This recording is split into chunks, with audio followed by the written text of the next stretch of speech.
हमने video upload की law of inheritance पे फीमेल के राइट्स की बाबत और ऐसे केसेस की बाबत जो ऑनरेबल सुप्रीम कोर्ट ने डिसाइड किया और जिसमें ये होल्ड हुआ कि अगर मोरस अपनी ज़िंदगी में कोई प्रॉपर्टी गिफ्ट कर जाता है, हिबा कर जाता है और वो गिफ्ट और हिबा सिर्फ और सिर्फ लीगल एयर्स की फेवर में होता है और किसी एक लीगल एयर्स की फेवर में होता है, उसकी बाबत सुप्रीम कोर्ट की जो मुख्तलिफ आरा आई हैं, जजमेंट आई हैं, जो प्रेसिडेंट्स आई हैं, उसकी बाबत आपने बहुत सारी वीडियोस अपलोड की। तो उस पर मुख्तलिफ दोस्तों के कॉमेंट आए जिसमें नाराज़गी का भी इजहार किया गया और फिर मैं ये कहूँ कि तबर्रे भी बोले गए, तो वो कोई इशू नहीं है, वो उनकी पर्सनैलिटी के मुताबिक वो अपने कॉमेंट करते हैं। इसमें एक मोहतरम खुरम शफीक खान साहब हैं, आपकी स्क्रीन पे इनका कमेंट चल रहा है। Mister lawyer made such long video and fail to clarify one point in his life. Father can gift all his property to one child, and if the property is transferred in the name of that child during the life of father, then there is no right of other children's. Subhanallah.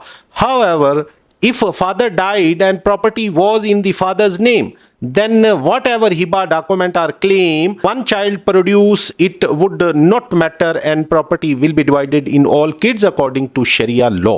तो मैंने इनको गुजारिश की कि आपकी काफ़ी wisdom अच्छी है, तो आप ऐसा करें कि ये जो बात आपने किसी जगह से ली है, कोई लॉ बैकिंग होगी, कोई जजमेंट होगी, तो अपना एक पेज बनाएं और अपना एक यूट्यूब चैनल बनाएं और लोगों को अपनी कीमती आरा से आगाह करें। इस तरह कमेंट करके गुस्सा निकालना, क्योंकि हो सकता है आपकी फेवर में भी आपके मोरस ने कोई प्रॉपर्टी इनहेरेंट करने की बजाय आपको गिफ्ट कर दी है, बाकी लोग आपसे मांग रहे हैं, तो आपको गुस्सा आ गया होगा। अब इस पे ये कमेंट्स के बाद हमने एक जजमेंट आज सेलेक्ट की है, बड़ी ट्रेडिशनल जजमेंट है। अगेन ऐसे लोगों को आग लगाने के लिए जो फीमेल्स का हक खाते हैं और जो किसी ना किसी तरीके से अपनी फेवर में मोरस की ज़िंदगी में ही अपने नाम पे कोई हिबा बनवा लेते हैं, सेल डीड बना लेते हैं, म्यूटेशन करवा लेते हैं और फिर उसकी डेथ तक खामोश रहते हैं और वो हिबा और वो जो डॉक्यूमेंट्स है उसकी ज़िंदगी में डिस्क्लोज नहीं करते। जब इनहेरिटेंस का इशू आता है तो फिर वो डिस्क्लोज करते हैं। ऐसे लोगों के लिए आज एक बड़ी अच्छी जजमेंट आज हम डिस्कस करने वाले हैं। टॉपिक की तरफ बढ़ने से पहले एक और दो कमेंट्स हैं छोटे छोटे, वो हम पढ़ देते हैं, फिर उनको हम एड्रेस करेंगे। बड़ी इंटरेस्टिंग और बड़ी इंशाल्लाह फ्रूटफुल ये वीडियो होने वाली है। नेक्स्ट कमेंट आया खान गोरिल्ला की तरफ से। If father transfer the land in his life to one of his kid, then there is no constitution, ये देखें कॉन्स्टिट्यूशन का भी हवाला दे दिया उन्होंने माशाल्लाह, that can undo this and father has the complete right to do so as per शरिया। ये भी शरिया का भी कह दिया, हवाला नहीं दिया। If this happened it must be proven forgery in the document, otherwise it can't be transferred to any other sibling. और इनका जवाब देने से पहले एक जल्दी से एक छोटा सा कमेंट है ज़रब हैदरी की तरफ से। If a father gives a property to anyone in his life, then it is unfair to break it, and if he has to break it, then why does it get approve first, have to pay fees. तो मेरे भाई, ये सारे जो मेरे मोहतरम हैं, मेरे व्यूवर्स हैं, आपको फुल इख्तियार है आप मेरी किसी भी वीडियो से इख्तलाफ करें, लेकिन मैं आपसे गुजारिश करूँगा कि इख्तलाफ बराए इख्तलाफ ना करें। आप इख्तलाफ करते हुए अपनी बात को स्ट्रेंथन करें विद रीज़न। अगर आप शरिया का हवाला दे रहे हैं तो मुझे ज़रूर कोई वर्स ऑफ कुरान, हदीस या आप कोई फ़िका या कोई फतवा ज़रूर कोट करें। कॉन्स्टिट्यूशन का हवाला दे रहे हैं तो कॉन्स्टिट्यूशन की कोई क्लास बता दें, और अगर आप कोई ट्रेडिशन की बात कर रहे हैं तो ट्रेडिशन का भी जिक्र कर दें। मैं Shahid Mahmood, advocate, supreme court of Pakistan, हमेशा की तरह एक नई वीडियो के साथ हाजिर खिदमत हूँ। उन दोस्तों के लिए एक हमारी वीडियो मशरे राह होती है जिनको उनके भाइयों ने किसी न किसी तरीके से उनके जो राइट ऑफ इनहेरिटेंस है उसे डिप्राइव किया होता है। तो आज हमने एक जजमेंट सेलेक्ट की है, बड़ी अहम जजमेंट है, PLD 2024 सुप्रीम कोर्ट 1273।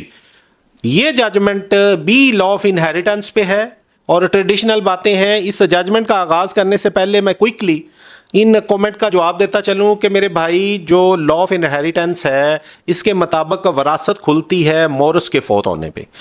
वो अपनी ज़िंदगी में कोई भी अपनी प्रॉपर्टी बेच दे, उसको किसी को गिफ्ट कर दे, उसको मैं कहता हूँ ख़राब कर दे, वो फुली अथोराइज है, उसमें कोई दूसरी राय नहीं है।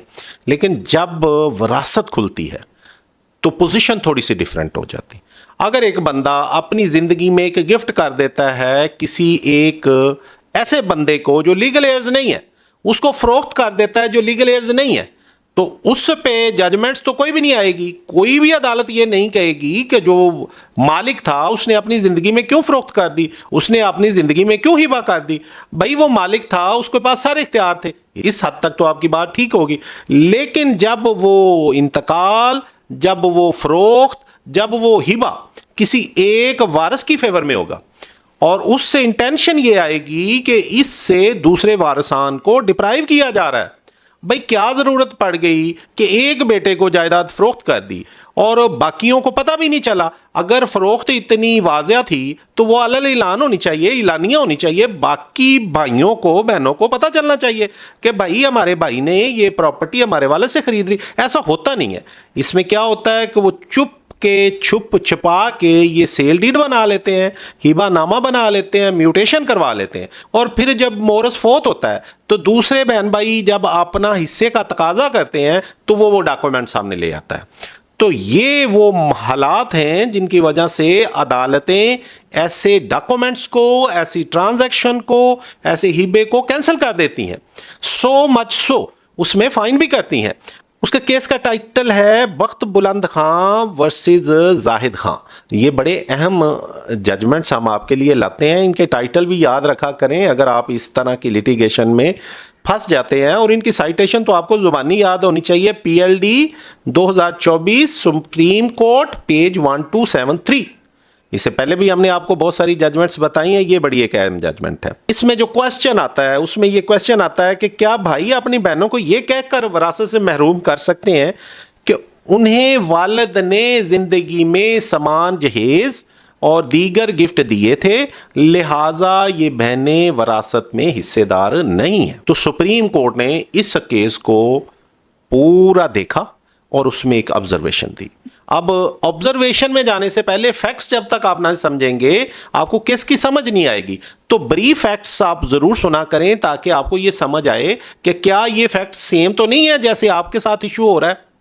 अब ये सुने, इस केस के फैक्ट्स कुछ इस तरह हैं। जब उनका मोरस फोत होता है तो उसकी जो प्रॉपर्टी होती है वो सारे लीगल एयर्स के नाम मुंतकिल हो जाती है, म्यूटेशन हो जाती है और इंतकाल पास हो जाता है।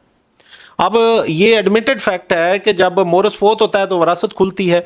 तो जब वरासत खुलती है तो वो वरासत जो है सारे लीगल एयर्स में जानी है। कोई ऐसा लॉ नहीं है, कोई एक्सेप्शन क्लास नहीं है। इसमें हमने वो भी जजमेंट बता दी कि ये अगर बंदा, कोई एक बेटा सारी ज़िंदगी उसने अपने माँ बाप की नाफरमानी की हो, लेकिन जब वरासत खुलती है तो उसका हक उसी तरह होता है जो एक फर्माबरदार बेटे का होता है। अब ये लॉ है, शरियन लॉ है, ये शरीयत ऐसे बयान करती है जैसे कि आकनामे की कोई वैल्यू नहीं। इस केस में भी जब वरासत खुलती है तो सारे बहन भाइयों में वो वरासत तकसीम हो जाती है।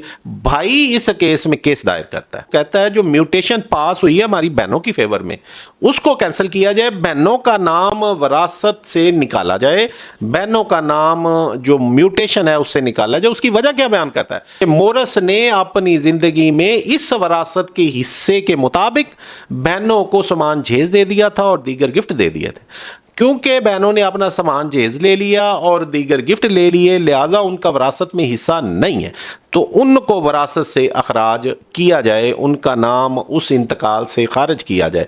आप ये देखें कि मुश्किल से इंतकाल होता है और बड़ी मुश्किल से ऐसे केस सामने आते हैं जिसमें बहनों के नाम इंतकाल भी चढ़ जाता है। अब जब चढ़ गया तो भाई को बर्दाश्त नहीं हुआ, भाई ने केस दायर कर दिया। मोस्टली तो बहनें केस दायर करती हैं कि हमें हिस्सा नहीं मिलता। इस केस में ये बड़ी इंटरेस्टिंग नई पेशरफ्त है आपके सामने हम ला रहे हैं कि भाई ने केस कर दिया कि बहनों के नाम पर जो इंतकाल गया है वो गलत है, वो गैर कानूनी है, गैर शरई है, क्योंकि बहनों ने अपना हिस्सा ले लिया था और जो हमारा मोरिस था, जो हमारा वालिद था, उसने अपनी ज़िंदगी में बहनों को सामान जहेज दे दिया और दीगर गिफ्ट दे दिए। अब ये केस चलता है अदालत दीवानी में, एपीलेट कोर्ट में, हाई कोर्ट में, और फिर सुप्रीम कोर्ट में ये केस पहुंचता है और सारी कोर्ट्स उस भाई के अंगेज फैसला करती हैं। जब ऑनरेबल सुप्रीम कोर्ट में मैटर जाता है, ऑनरेबल सुप्रीम कोर्ट कहती है कि ये भाई ने तो बड़ी ज्यादती की है, इसने बिला वजह बहनों को सुप्रीम कोर्ट तक ड्रैग किया है, लिटिगेशन इतनी प्रलॉन्ग की है ताकि हिस्सा ना देना पड़े। तो ऑनरेबल सुप्रीम कोर्ट ने इसमें बरहमी का इजहार किया। ऑनरेबल सुप्रीम कोर्ट ने कहा कि ये कौन सी आप प्रोविजन बयान कर रहे हैं, कौन सा लॉ आप बयान कर रहे हैं? ना तो ये शरीयत में है ऐसा, ना हमारे कानून में है ऐसा, ना कॉन्स्टिट्यूशन में है ऐसा। जैसे कि ऊपर कमेंट्स में हमारे बड़े चाहने वाले जो व्यूवर्स हैं उन्होंने कहा जी ये कॉन्स्टिट्यूशन में भी ऐसा लिखा है कि अगर वो अपनी ज़िंदगी में हिस्सा दे जाए तो कोई उसको तब्दील नहीं कर सकता। तो इस केस में भी एट पार हो गया कि ये भाई कह रहा है कि मोरिस ने अपनी ज़िंदगी में उस जायदाद की प्रोपोर्शनेट से इनको हिस्सा दे दिया और वो हिस्सा सामान जेज और दीगर गिफ्टों की सूरत में था। तो लेकिन ऑनरेबल सुप्रीम कोर्ट ने कहा नहीं, जब वरासत खुलेगी तो जो वरासत होगी वो सारे लीगल एयर्स में जाएगी। ये तकाजा, ये जवाज़, ये पॉइंट लेना कि उन्होंने अपनी ज़िंदगी में हिस्सा ले लिया था, ये गलत है। ऑनरेबल सुप्रीम कोर्ट ने भरमी का इजहार करते हुए 5 लाख रुपए जुर्माना किया और ये कहा कि ये जुर्माना सारे लीगल एयर्स में तकसीम होगा। तो आज तक के लिए इस टॉपिक की हद तक इतना ही। हम आपसे गुजारिश करेंगे कि अगर आपको कोई स्पेसिफिक क्यूरी है वरासत के हवाले से तो आप हमसे पूछ सकते हैं। हम आपकी उस क्यूरी को एड्रेस करेंगे वीडियो के ज़रिए, कमेंट के ज़रिए। हर कमेंट को मैं खुद पढ़ता हूं और हर कमेंट को मैं खुद एड्रेस करता हूं। जो हमारा मैसेंजर है उसमें तो हमारी जो ऑटोमेशन है वो रिप्लाई करती है, लेकिन जहां पे आप हमसे खुद बात करना चाहें तो कमेंट में आप अपने कीमती क्यूरीज, कीमती आरा से हमें आगाह करें। ये दोस्तों ने अपने कमेंट किए तो एक ख़ास पहलू की तरफ मेरा ध्यान गया और इस पहलू पे मैंने वीडियो बनाई। तो इन दोस्तों का भी शुक्रिया और उन दोस्तों का भी शुक्रिया जो हमारी वीडियो को लाइक करते हैं, अप्रिशिएट करते हैं और हमारा उनसे हौसला बढ़ता है। आप अगर हमारी वीडियो को, हमारी इन काविशों को पसंद फरमाते हैं तो आपका फ़र्ज़ बनता है, आप पे इतना हमारा हक बनता है कि आप उसको फॉलो भी करें, शेयर भी करें, कमेंट भी करें। मैंने ये ऑब्ज़र्व किया है कि 94% जो मेरी वीडियो के व्यूवर्स होते हैं वो फॉलोवर नहीं होते। भाई अगर आप एक वीडियो से इस्तिफ़ादा हासिल कर लें तो हो सकता है अगली वीडियो भी आपके फ़ायदे के लिए हो। तो इसलिए इसको फॉलो करना ना भूला करें और हमेशा अगर आप इसको यूट्यूब पे देख रहे हैं तो सब्सक्राइब करें, फेसबुक पेज पे देख रहे हैं तो इसको फॉलो करें। Thank you very much. अल्लाह हाफिज़।